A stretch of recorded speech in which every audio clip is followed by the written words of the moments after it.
Buenas tardes, mi nombre es Sara Elizabeth Monge Álvarez. Soy estudiante de la carrera de Psicología. En este momento les voy a hablar acerca de la materia de filosofía enfocada en la unidad 4, que tiene como nombre Recorrido histórico por el pensamiento filosófico. En principio les voy a hablar un poco acerca del origen de la filosofía. Y podemos decir que parte de la conciencia de limitación frente a la naturaleza. Siempre en búsqueda de la sabiduría y del deseo a comprender la realidad. Como tal, su mirada es escrutadora y surge de la experiencia y capacita para la acción prudente. Supone la superación del mito y del protagonismo de logos.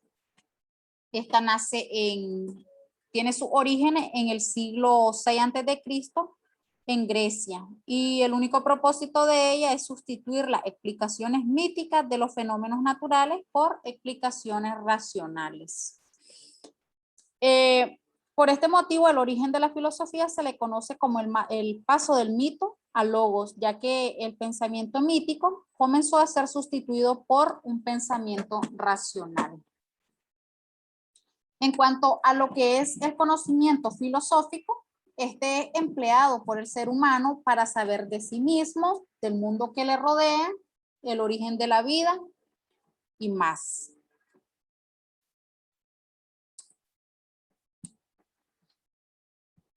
Existen, en cuanto a lo que es el papel del conocimiento filosófico, se basa en crear nuevas ideas. Ese es su papel, crear nuevas ideas y conceptos que a su vez le permitan desarrollar nuevos conocimientos, así como entender cómo han aparecido ciertas ideas y reflexiones, es decir, de dónde han surgido y por qué.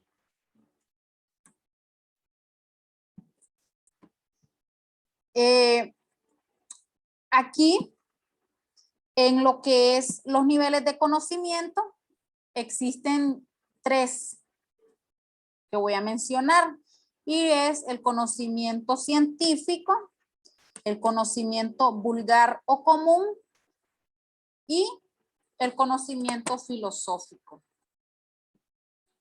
Hablando acerca del conocimiento científico, podemos decir que es un saber producto de investigaciones donde se ha empleado el método científico.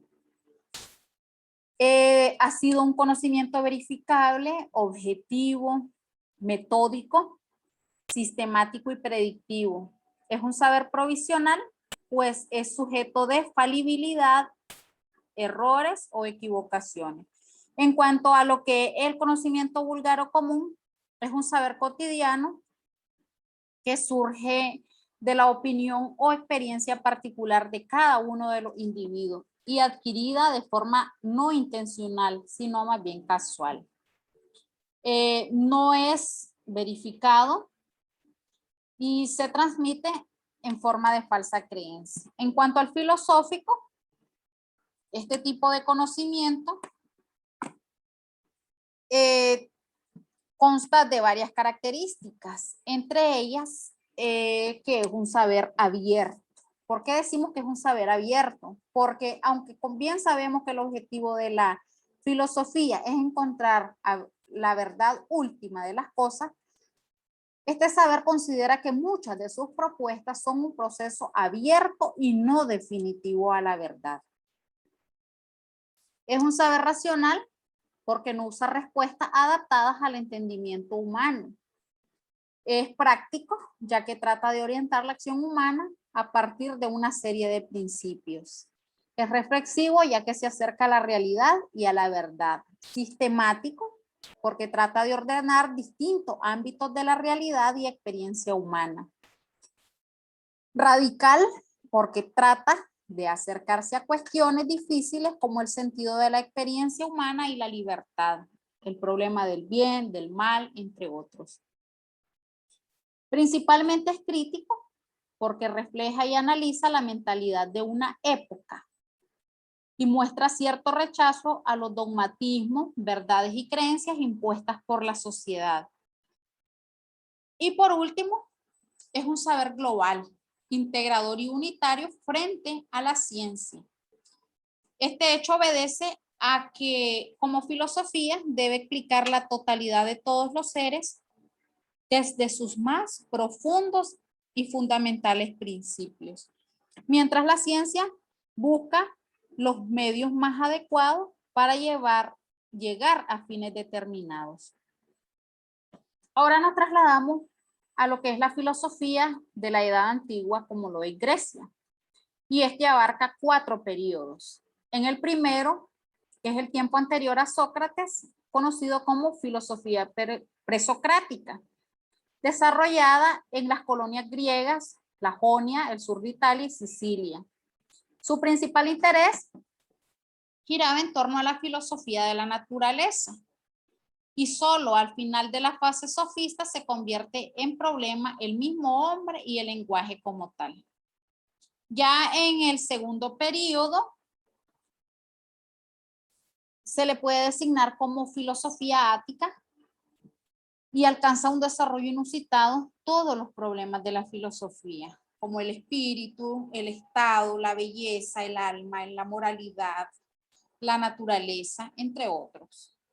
Con el descubrimiento del concepto y la búsqueda de lo universal, este apogeo coincide con el esplendor político de la era de Pericles y se extiende hasta Alejandro Magno.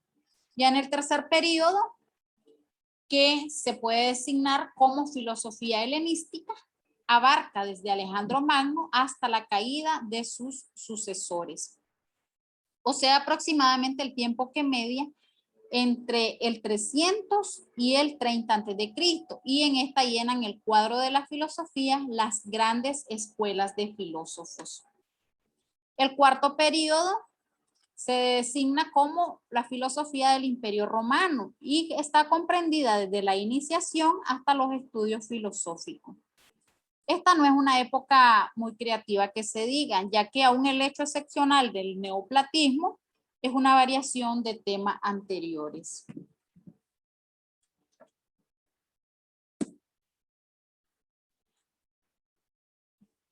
Hablándoles de filosofía medieval, esta se consideró indigna de ser estudiada en serio, ya que cuando se daba por supuesto de que era del todo esclava de la teología, prácticamente indistinguible de esta, se daba por supuesto que la filosofía europea contaba de 2 principales periodos, como el de la antigüedad, reducida a Platón y Aristóteles, y el de la modernidad, que era cuando la razón comenzó de nuevo a gozar de libertad. En antigüedad y en la edad moderna, la filosofía podía considerarse como un hombre libre, mientras que en el medieval era considerado como un esclavo. La filosofía del medievo era de gran relevancia para la posteridad, es decir, que a grandes rasgos se podían reconocer en ella la etapa patrística y la escolástica. Este periodo estaba caracterizado por el surgimiento de las escuelas, de ahí de donde surge el nombre de escolástica.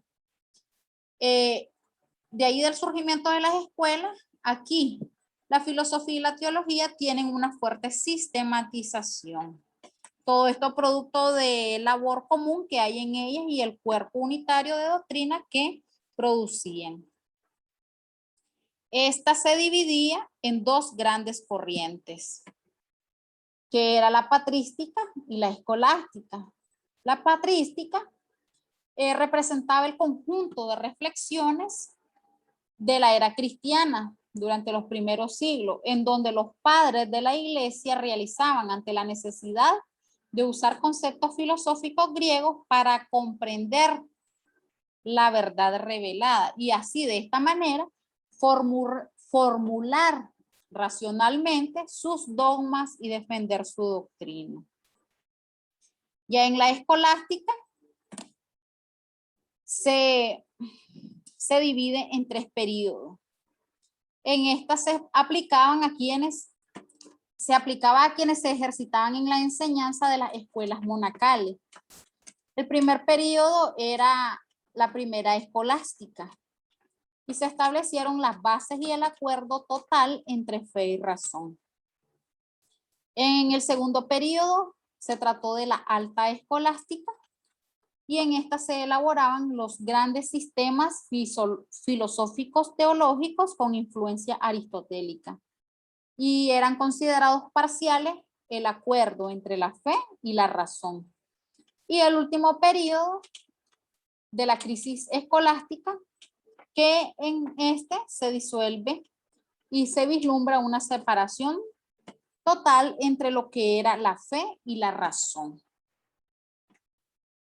Ya en la modernidad, el Renacimiento es la etapa comprendida del siglo XVI y tradicionalmente conocida como la vuelta hacia la cultura griega y florecimiento de ciencias y artes.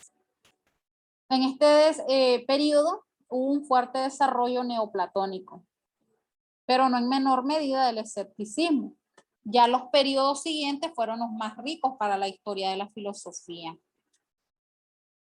El Renacimiento representó los albores de la Edad Moderna.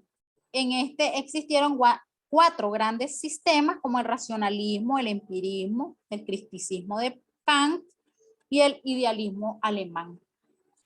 El desarrollo del racionalismo o del empirismo, el impulso que adquiere la filosofía política, el desarrollo de la filosofía crítica o el posterior idealismo llevaron a un creciente proceso de secularización y separación de la filosofía y la fe. Sin duda, la época del desarrollo de los grandes sistemas fue este, pero también es la época donde los desarrollos conceptuales alcanzaron sus propios límites, llegando a plantearse más escépticos que las de sus predecesores.